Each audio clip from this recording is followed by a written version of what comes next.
Hi everybody, I hope you had a great first day of online learning. If you have not already watched the 9.1 and 9.2 video, please stop this one and watch that one first, because there are things that we learned in there that you will need to use today. Just another reminder, most of you have done this already. Make sure you join USA Test Prep because we'll be using that later in the week for some practice problems. So today's 9.3, we're going to look at what we call the special right triangles. There are two of them, but the one thing I need you to remember, put a big star here, not every triangle is a special right triangle. Okay, so please, moving forward here, do not assume that every triangle we're going to see in this chapter is one of these two types of triangles. So the first one we're going to look at is an isosceles right triangle, but we will now be calling it, because of its angle measures, a 45, 45, 90 triangle. So this is scenario number one here. And there's a special relationship between the sides of a 45, 45, 90 triangle. So we're going to go through a quick little algebraic proof to figure out what that looks like, and then we'll try some examples. And again, this is really just sort of a shortcut that you can use when working with these triangles. So let's draw what this looks like, an isosceles right triangle. Try to make those roughly the same length there. So I'm going to mark my sides isosceles. If you think about the angles here, if this one is 90, that leaves another total of 90 degrees. So split in half, because those base angles are congruent. Those have to be 45 and 45. So let me go back to this first statement we made. Not every triangle is a special right triangle. If you do not see one of two sets of markings here, either congruent sides and a right angle or 45, 45, 90, please don't assume that this is one of those triangles. Okay, now we know the two sides are the same, so I'm just going to call them L for leg. If you remember, the two perpendicular sides of a right triangle are called the legs. And we're going to try to figure out how long the hypotenuse is. So let's just call that X. So using the Pythagorean theorem from yesterday, we could say L squared plus L squared, equals X squared. And our goal is to solve for X. Now on that left-hand side, we have 2 L squared equals X squared. And I don't want X squared, I just want X, so we're going to take the square root of both sides. I'm just going to flip this around so I have X on the left-hand side. And you know what, why don't I do two things at once here? If you remember from right before break, we were talking about simplifying radicals, and one thing that we're allowed to do is split that apart. Square root of 2, square root of L squared. Now that square root of L squared is just plain old L.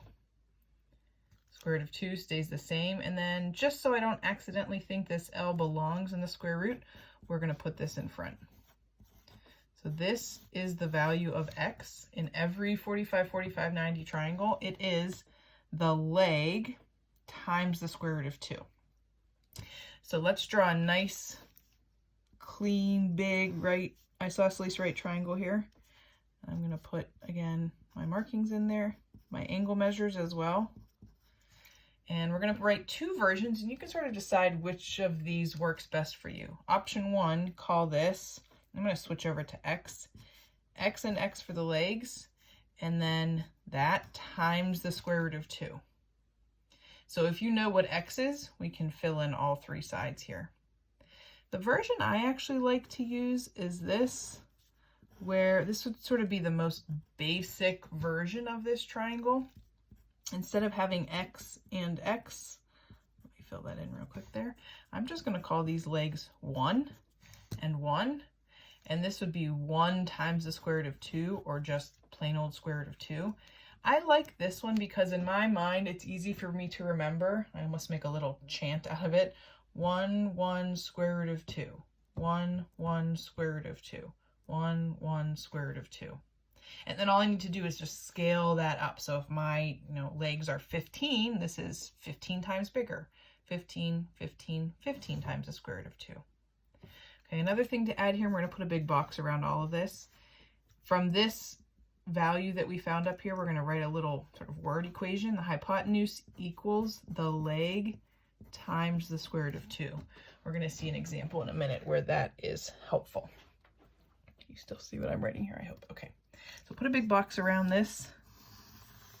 Pause if you need to sort of recap, and then we'll try a couple practice problems using a 45, 45, 90. Okay, so example 1, let's just draw out, this is kind of the most basic version, and remember you need one of 2 markings. So in this one, I'm just going to mark the legs congruent. That also means that the angles are congruent, so they have to be 45 and 45. But I'm going to put one of my legs as 5, and then the other 2 sides, I'm going to call X and Y. X for the leg, Y for the hypotenuse. Now, here's where this is a little bit different than what we were doing yesterday. Now you probably could figure this out, but yesterday I had to know 2 of the sides to be able to find the third. With the special right triangles, you only need to know 1 of the sides and you can calculate the other 2. Okay, so obviously in this case, X is 5. Let me just fill it in here actually. Okay, because those legs are congruent to each other. And then option 1, use this triangle here. So X is 5. Our hypotenuse is 5 times the square root of 2. Or option 2, if I'm thinking about this one, okay, I have this triangle, but it's just 5 times bigger. So multiply everything by 5. Okay, square root of 2, by the way, is about 1.4. So this hypotenuse is about 1.4 times bigger than those legs. I'll put that in perspective. Okay, example 2. This is a slightly harder version, maybe, depending on how you look at it. Okay, so let's sketch another 45, 45, 90 here. I'm going to put the angles in there this time, so you either need the sides marked congruent or the angle measures filled in. Let's label the hypotenuse. Let's say this time we know it's 15 times the square root of 2, and we're going to find these 2 sides. Now, yesterday we would not have been able to figure that out. But today, because we know that these sides are the same and we know this is one of those special right triangles, we're just going to sort of work backwards here. If this is 15 times the square root of 2, then the legs are both 15. X is 15 and Y is 15. Now, example 3 is going to get a little messier because not every triangle has to have a square root of 2 on the hypotenuse, even in a 45, 45, 90 triangle. So let's draw one that looks like this now. In fact, I have them all facing the exact same way. Of course, they don't have to face that direction. So let me turn one around here. How about we go this way? Okay, so 45, 45, 90, also known as an isosceles right triangle. You can have either type of marking there. I'm going to put 9 on the hypotenuse, not 9 times the square root of 2, just plain old 9. And we'll call my sides X and Y. Now, the nice thing, we do know that X and Y, of course, are the same. So let's just work to find one of them. Here's where this equation comes into play. So we know in this type of triangle, the hypotenuse is equal to the leg times the square root of 2. Now, the hypotenuse is 9. The leg, let's just use X times the square root of 2. We're solving for X. We're going to divide both sides by the square root of 2. So X equals 9 over root 2. If you remember from right before break, we talked about rationalizing. We don't like to leave a square root in a denominator. So technically that is its value. We're just going to adjust how we're writing it. If you remember, we multiply by whichever square root's in the denominator over itself, because this is technically equal to 1. When you multiply fractions, just go straight across. So from the numerator, I get 9 times the square root of 2. From the denominator, the square root of 2 times the square root of 2 is the square root of 4, which is just plain old 2. If you could reduce 9 halves, 9 over 2, you should, but we're going to leave it like that. Okay, so X and Y are both 9 times the square root of 2 over 2. It is that messy of an answer. But this is its exact value. Okay, this is why we spent those couple days working with rationals, so we could leave them like that. Now, just let me backtrack here. This looks really odd for a side length, so let me put one of them here. But if we go back to this again, the hypotenuse is the leg times the square root of 2. Let's kind of show that backwards. So if I took the leg, which is this, times the square root of 2, let me write it this way, about square root of 2 over 1. Let's see what we get. So this is kind of just double checking our work here. 9 times square root of 2 times the square root of 2. That turns into a square root of 4 or just a plain old 2. This product is 2 over 2. 18 over 2 is 9. So we do get the hypotenuse here. Remember, that's what we were trying to find. Okay, so that's just sort of working backwards to show that that does actually work out, because this feels like an awfully messy answer. Okay, so that's for 45, 45, 90. Tomorrow we're going to do a bunch of practice problems on both types of triangles, this one and the next one that we're getting. So I would say right now, pause this video and maybe rewind to at least the practice problem of this section. Make sure that you can sort of grasp what's going on in these 3 examples. You'll be trying a bunch on your own tomorrow. Okay, next comes the other special right triangle, is called a 30, 60, 90. Those are its angle measures. Now we're actually going to start not with a 30, 60, 90, but with an equilateral or equiangular triangle. So can you sketch one with me where all of the angles are 60 degrees?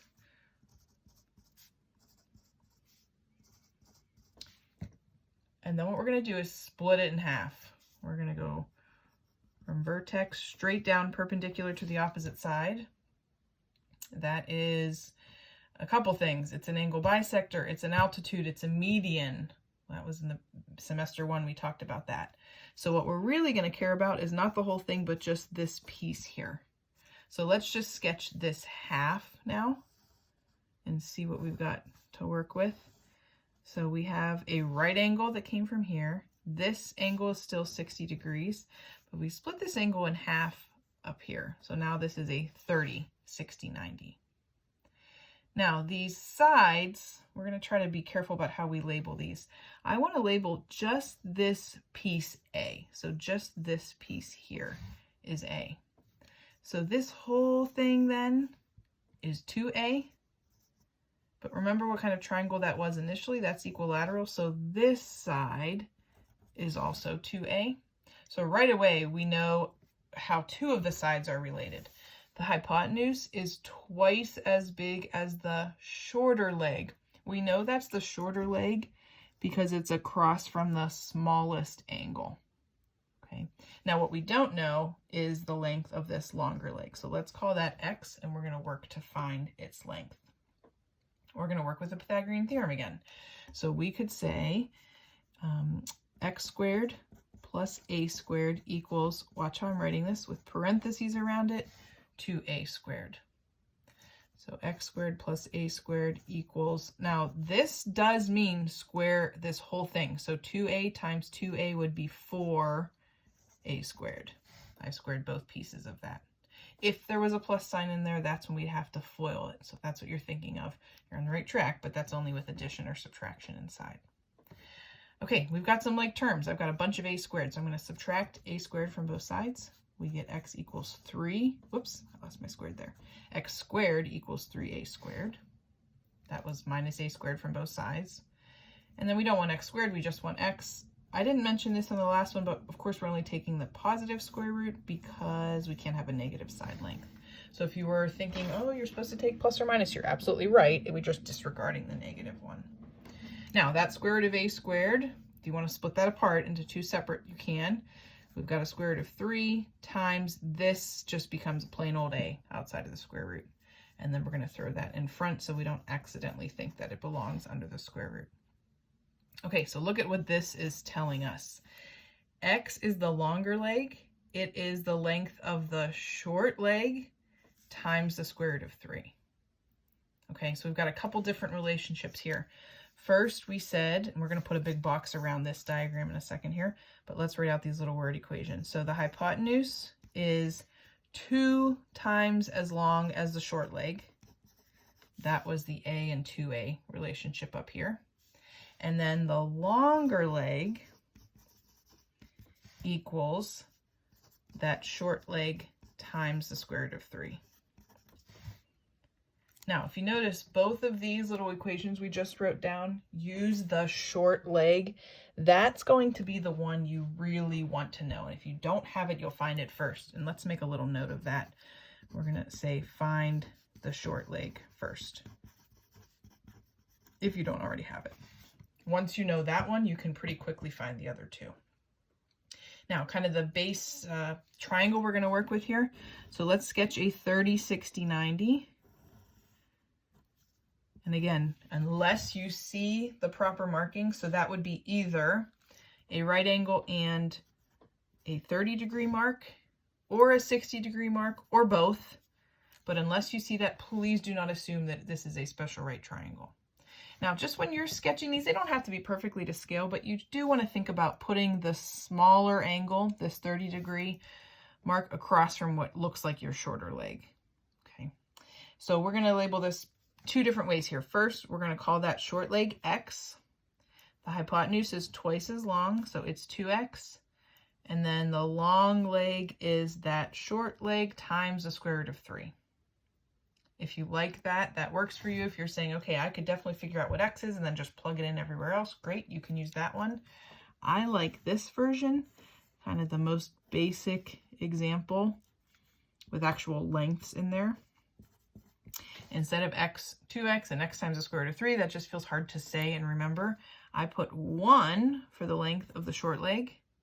That means the hypotenuse is 2, and the long leg is 1 times the square root of 3, or just the square root of 3. I like this one because I can remember 1, 2, square root of 3, 1, 2, square root of 3, 1, 2, square root of 3. Now, something to remember, if you put the square root of 3 in your calculator, correct me if I'm wrong here, it's about 1.7. 2 is greater than the square root of 3. 2 has to be the hypotenuse. Even when we use these in pre-calc, I have people switching these two numbers, okay, because they see the 3 and they think that's bigger, so that should go here, but it's not 3, it's the square root of 3. 2 has to be your hypotenuse. Okay, so this one you have to be a little bit more careful about where you put them. So 1 is the short leg, 2 is the hypotenuse, square root of 3 is the longer leg.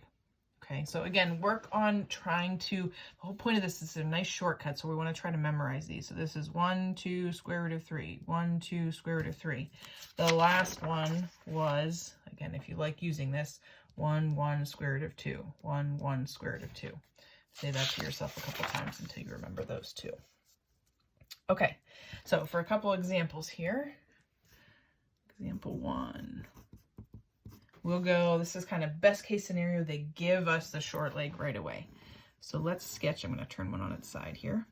Now look where my short leg is, and again, not perfectly to scale, that's fine, but I'm going to place the 30-degree angle across from that. That means this one is 60. So let's call the short leg 12, and we're going to find the other two sides. And again, this is different from yesterday because yesterday, if we only knew one side, we'd be stuck. We had to know 2. But if you have these special right triangles, you only need to know a single side length now. Okay, so this time we've got the short leg. So the hypotenuse is 2 times that. So y up here is 24. The long leg is, go back to the short leg. Everything is in reference to this short leg. It's just that number times the square root of 3. Okay, so this one is twice as big. This one is about 1.7 times bigger. Example 2. Let's say we have the hypotenuse first. So I'm going to draw one this way now. Look where my short leg is. I'm going to put the 30 across from that. And let's label the hypotenuse 50. And we'll find our 2 missing legs. So the hypotenuse is 2 times the short leg. Well, that one's pretty easy to figure out. We're just cutting it in half. So this short leg is 25. The one across from the 30 is 25. And then now that we know this part should be easy. So let's say you're using this. You like this triangle. We've got our 2x. 2x was 50. That means x was 25. So this side is just 25 times the square root of 3. Done. If you like this one, you just have to realize, okay, what I'm working with is this triangle, but 25 times bigger. That's how 2 would turn into 50 times 25. So this is times 25 and this is times 25. Example 3. Let's make the numbers a little messier here. So we're gonna be given, let's turn it this way. Look where my short side is. It's here. Smallest angle goes across from that. So I've got a 30, 60, 90 position this way now. Let's say we know the longer leg is 17, and we're gonna find the short leg in the hypotenuse. If you do not have the short leg, find that first. So my goal is to find this short leg first. And this is where these little equations will come into play. If they're not kind of nice and neat and set up, because look at these examples here, the long leg in these cases has a square root of 3. This one does not. That doesn't mean something's wrong with it. It's just not set up nice and neat for us. So I know that my long leg equals my short leg times the square root of 3. So 17 is equal to x times the square root of 3. My long leg was 17, the short leg was x. We're just solving for x. So we're going to divide both sides by the square root of 3. And then we're going to rationalize that again. Let me write it this way first. I'm going to multiply by the square root of 3 over itself. We're not allowed to keep a square root in the denominator. We go straight across. Numerator times numerator turns into this. Denominator times denominator turns into a plain old 3. So that leg is 17 times the square root of 3 over 3. Kind of a mess. But the nice thing is, now that we know this one, we just need to double it to find y. Just make sure you know how to do that. So I'm going to take just 2 times. In fact, let me make that 2 over 1 times 17 times the square root of 3 over 3. I'm only making it over 1, so everything is a fraction there. So when I multiply in the numerator, remember one of our rules with radicals, numbers outside can be multiplied, numbers inside can be multiplied, but don't mix them up. So this becomes just a 34 times the square root of 3 over plain old 3. That's the hypotenuse. Okay, so a couple last minute reminders. Again, it might not be a bad idea to rewind this and just watch the 30, 60, 90 again. Make sure, oh, let me put a big box around this. If you didn't already do that, you might want to do that. Okay, tomorrow we're gonna do a bunch of practice, so absolutely feel free to reference these 2 big boxes that we made for our special right triangles. Okay, so watch this through again if you need to. This is a little bit trickier. I would say it stepped up quite a notch from just the plain old Pythagorean theorem. Okay, and it does take a little bit of memorization, right? You don't want to have to go through this proof to figure out what these relationships look like. You really want to spend some time with these, okay? And we'll be doing that tomorrow. If you have not joined USA Test Prep, please do that. We'll be doing assignments on there very shortly, okay? All right, guys, feel free to, again, I appreciate your feedback. I got a lot of feedback from you. Your comments, questions, keep them coming. And really looking forward. I hope we get to see each other again soon. Have a great night.